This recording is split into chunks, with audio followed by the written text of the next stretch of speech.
हा जो रस्ता जो सुरुवातीच्या याच्यापासून जो बनवला गेलेला आहे, हा रस्ता ऑलरेडी पहिल्यांदा डांबरीकरण झालेला होता, परंतु मंजुरी जी होती ह्या रस्त्यापेक्षा पुढच्या रस्त्यासाठी होती. आता हा रस्ता बघा, हा रस्ता होणे गरजेचा होता.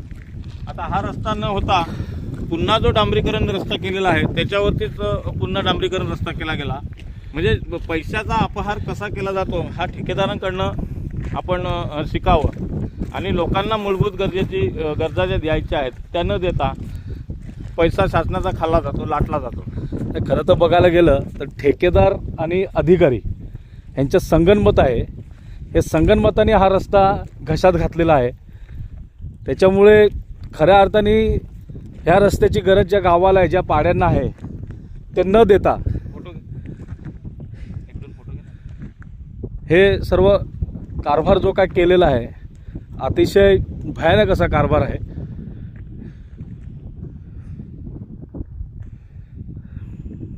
आता ह्या पाड्यात जाणारा हा रस्ता, इथे 20 घरांची 20 घरं आहेत, म्हणजे जवळजवळ 150 लोकांची लोकवस्ती आहे.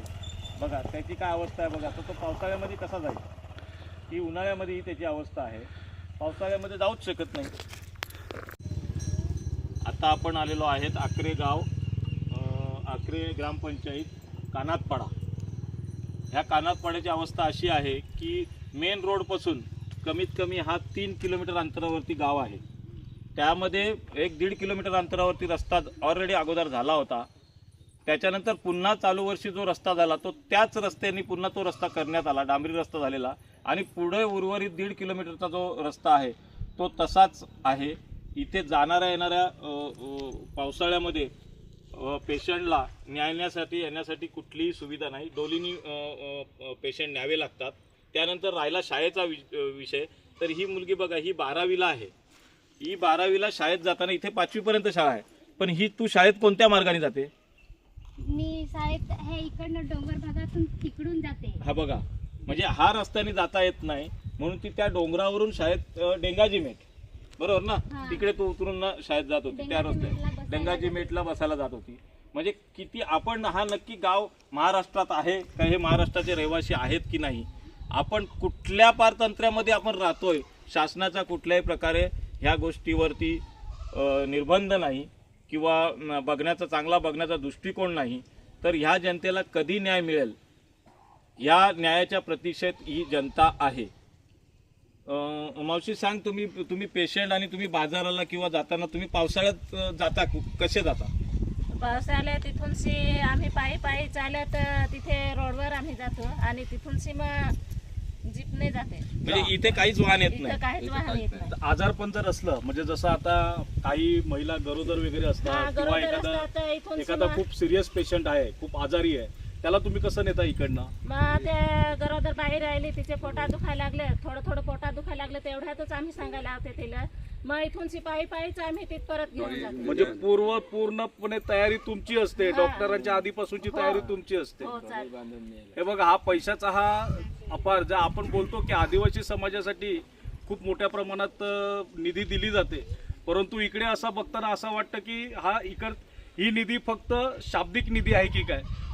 तर हे ठेकेदारांचं आणि अधिकाऱ्यांचं संगनमत असल्याचं इथे स्पष्टपणे दिसून येतं. जिकडे शाळेच्या विद्यार्थ्यांना ही डोंगरी पार करून त्या साईडला जावं लागतं, कारण त्या बाजूला डेंगाची मेट हे गाव आहे, तिकडनं यांना बसेसच्या वगैरे सुविधा आहेत, परंतु इकडनं हे गेले 2 किलोमीटरचं हे अंतर आहे. इथे 20 घरांची वस्ती आहे, जवळजवळ 100-125 लोक इकडे राहतात, परंतु इकडे आज परत कुठलंही रस्त्याचं अजून परत नियोजन झालेलं नाही, शाळेचं नियोजन झालेलं नाही, पाण्याचं नियोजन झालेलं नाही. असं वाटतं की खरोखर जसं शासनाने उल्लेख केलेला आहे की हा दुर्गम भाग आहे, अतिशय दुर्गम भाग आहे, तर खऱ्या अर्थाने दुर्गम भाग आहे, परंतु इथे कुठल्याही अधिकाऱ्याचं किंवा प्रशासनाचं किंवा कुठल्याही नेत्याचं इकडे काहीही लक्ष नाहीये. तर कोणाला पाहिजे. आता हे समोरच बघा, हे जल जीवन मिशन पाईप टाकलेला आहे, खालती विहीर बांधलेली आहे, पाईपाला पाणी नाही. आता या लोकांनी कसं जगायचं, यांना विहीर नाहीये, 1.5 किलोमीटर अंतरावरती विहीर आहे, कुठल्याही प्रकारची टाकी बांधलेली नाही.